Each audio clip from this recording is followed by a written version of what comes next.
Good morning class.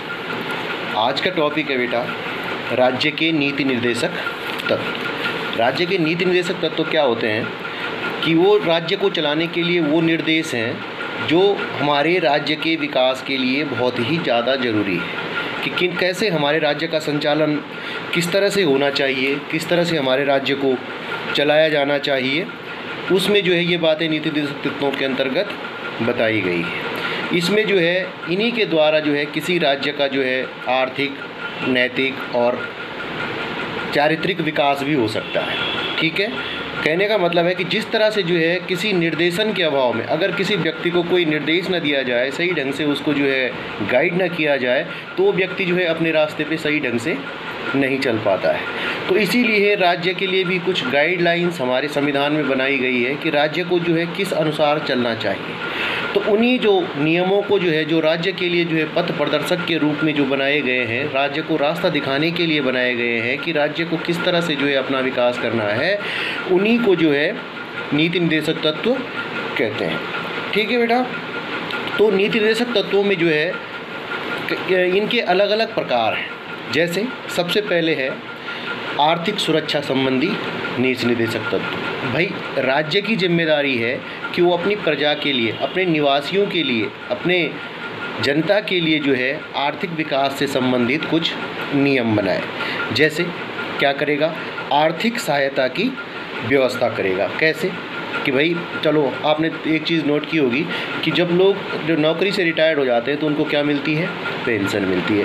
तो pension जो है क्यों दी गई है, तो ये नीति निर्देशक तत्वों में ये कहा गया है कि जिन नागरिकों ने जो है अपने जीवन काल के जो है अधिकांश वर्ष राज्य की सेवा में दिए हैं, उन नागरिकों को जो है जब वो वृद्धावस्था होगी उनके लिए जो है कुछ ना कुछ राज्य को उनकी आर्थिक सहायता करनी पड़ेगी। जिसका परिणाम स्वरूप क्या है कि जब व्यक्ति अपनी नौकरी से रिटायर्ड होता है, सेवानिवृत्त होता है, तो उसको क्या है लास्ट में पेंशन मिलती है ताकि उसका बुढ़ापे में उसको थोड़ी सी सहायता प्राप्त हो सके। फिर संपत्ति का समान वितरण। संपत्ति का मतलब ये होता है बेटा कि जो राज्य की संसाधन है, राज्य का सबसे पहला कर्तव्य ये है कि अपने संसाधनों का वो वितरण इस तरह से करे कि समाज में जो है आर्थिक असमानता उत्पन्न नहीं होनी चाहिए। ठीक है, फिर श्रमिकों को जो है संरक्षण मिलना चाहिए। जो भी हमारे मजदूर वर्ग है उनका संरक्षण, उनके लिए न्यूनतम मजदूरी दर होनी चाहिए। उनका समय, कार्य करने का एक समय जो है वो निर्धारित होना चाहिए। ये नहीं है कि कोई जितना मर्जी मजदूर है तो उससे बेहिसाब काम ले रहा है और उसको जो है पैसे नहीं दे रहा है, तो इसकी व्यवस्था भी जो है सरकार को करनी चाहिए। फिर समान काम के लिए समान वेतन होना चाहिए। अगर कोई व्यक्ति जो है एक जैसा दो व्यक्ति काम करते हैं तो उनको एक कार्य के लिए जो है दो प्रकार के वेतन नहीं होने चाहिए। एक ही समान काम, यदि कोई स्त्री है या पुरुष है तो कहने का मतलब है कि अगर एक ही जैसा कोई काम कर रहे हैं तो उनको एक समान वेतन की व्यवस्था होनी चाहिए। फिर है उद्योगों का विकास करें। जो लघु उद्योग हैं, ऐसे उद्योग जो घर से भी संचालित किए जा सकते हैं, ऐसे उद्योगों को जो है राज्य को क्या करना चाहिए, बढ़ावा देना चाहिए। फिर कृषि कार्य का जो है वैज्ञानिक दृष्टिकोण अपनाना चाहिए। किसानों को जो है खेतीबाड़ी की तकनीकों के बारे में जो है प्रशिक्षण दिया जाना चाहिए। ये राज्य को अपने नागरिकों के लिए व्यवस्था करनी चाहिए। इसके अलावा पशुपालन है, पशुपालन के क्षेत्र में भी जो है अपार संभावनाएं होती हैं, तो उसके लिए भी राज्य को अपना एक विकास का जो एक रास्ता तय करना चाहिए कि भाई इस तरह से भी लोगों को पशुपालन में भी रोज़गार दिया जा सकता है। कई चीज़ें हैं, पशुपालन है, मुर्गी पालन।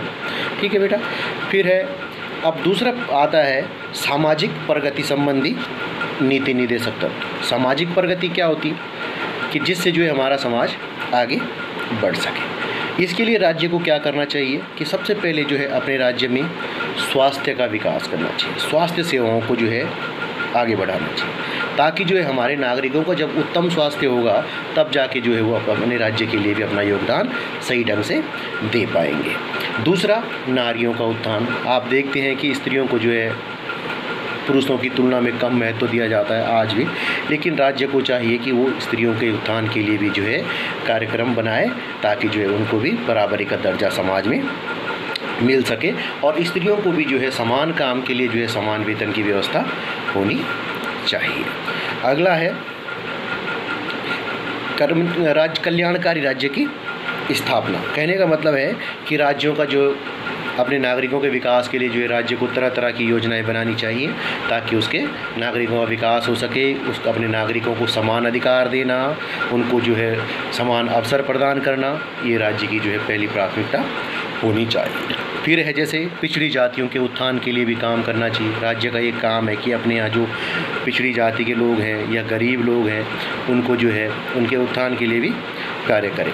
फिर अनिवार्य शिक्षा, आजकल आप देखते हैं कि निःशुल्क किताबें दी जाती हैं, भोजन व्यवस्था सरकार ने की है, तो ये भी एक राज्य का कर्तव्य है कि अपने 14 साल तक के बच्चों के लिए निःशुल्क शिक्षा की वो व्यवस्था करें। फिर इसके बाद आता है बेटा शासन सुधार संबंधी नीति निर्देशक तत्व। शासन सुधार संबंधी में क्या होता है कि सबसे पहला है कि राज्य को जो है अपने सभी नागरिकों के लिए समान कानून की व्यवस्था करनी है। जी चाहे नागरिक किसी भी जाति धर्म का हो, उसके पर जो है एक तरह की ही कानून व्यवस्था उसके लिए होनी चाहिए। दूसरा, अपने शासन प्रशासन को सही ढंग से चलाने के लिए क्या होनी चाहिए, ग्राम पंचायतों का गठन किया जाना चाहिए। ग्राम पंचायतें होती है बेटा, सबसे पहले ग्राम पंचायत होती है, क्षेत्र पंचायत होती है, जिला पंचायत होती है। ग्राम पंचायतों का जो चुनाव होता है वो त्रिस्तरीय होता है, 3 स्तर पे होता है, ग्राम स्तर, ब्लॉक स्तर और जिला स्तर। ठीक है। फिर है स्वतंत्र न्यायपालिका। ये जो शासन सुधार में जो है सबसे पहले न्यायपालिका की सबसे बड़ी भूमिका है ताकि जो है गरीब से गरीब वर्ग को भी जो है न्याय की प्राप्ति हो सके।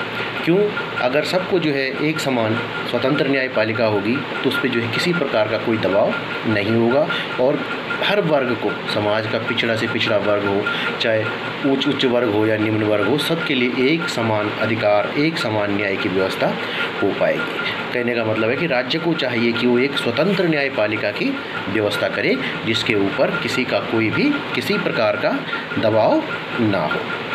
अगला है सांस्कृतिक विकास संबंधी तत्व। सांस्कृतिक विकास संबंधी तत्वों में ये है बेटा कि सबसे पहले राज्य को क्या चाहिए कि अपने यहाँ जो भी दलित वर्ग है उसके विकास के लिए जो है कई तरह के कार्यक्रमों को बनाना है ताकि जो लोग हमारे यहाँ आर्थिक और सामाजिक रूप से पिछड़े हुए वर्ग हैं उनको भी जो है उन्नति का मौका मिल सके। दूसरा है ऐतिहासिक स्मारकों की रक्षा।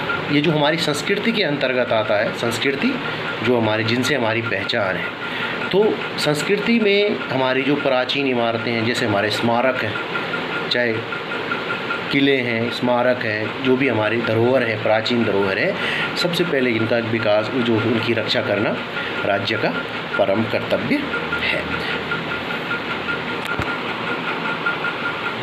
ठीक है। उसके बाद आता है आपका अंतर्राष्ट्रीय विकास। अब राज्य का एक कर्तव्य ये है कि अंतर्राष्ट्रीय शांति की व्यवस्था भी जो वो बनाएगा, अंतर्राष्ट्रीय शांति के लिए प्रयास करेगा, सभी पड़ोसी देशों के साथ जियो और जीने दो, ठीक है ना, जियो और जीने दो की तर्ज पे जो है चलेगा, सबके साथ जो है एक समान व्यवहार करेगा, किसी के आंतरिक मामले में दखलंदाजी नहीं करेगा, सबकी जो है संप्रभुता अखंडता का सम्मान करेगा और अंतर्राष्ट्रीय विवादों को जो है बातचीत और शांतिपूर्ण तरीक़ों से निपटाने की कोशिश भी की जाएगी। ठीक है। और सबके देशों के साथ जितने भी हमारे पड़ोसी देश हैं, चाहे हमारे विश्व के जितने भी देश हैं, उनके साथ मैत्रीपूर्ण और न्याय संगत जो व्यवहार है उसको करेगा।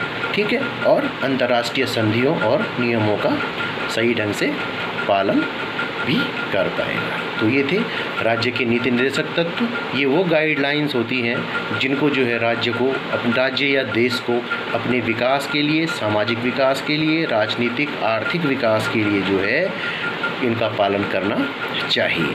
क्यों? क्योंकि इसी से जो है हमारे राज्य का विकास संभव है। नहीं तो किसी निर्देशन के अभाव में, क्योंकि ये वो गाइडलाइंस हैं जो राज्य को निर्देश देती हैं कि उसके विकास के लिए क्या आवश्यक है, इनके बिना तो राज्य जो है एक बिना निर्देशन के, जैसे मनुष्य होता है कि जिसको कुछ न सिखाया गया हो उसके अंदर सामाजिकता भी कहाँ से आएगी, वो अपना विकास नहीं कर सकता। इसलिए जो है राज्य के नीति निर्देशक तत्व जो है हम ये कह सकते हैं कि एक तरह से ये प्राण है राज्य के। इन्हीं को जो है ध्यान में रखते हुए राज्य अपना विकास करता है, अपने समाज का विकास करता है। ठीक है। तो आज के लिए इतना ही। Thank you.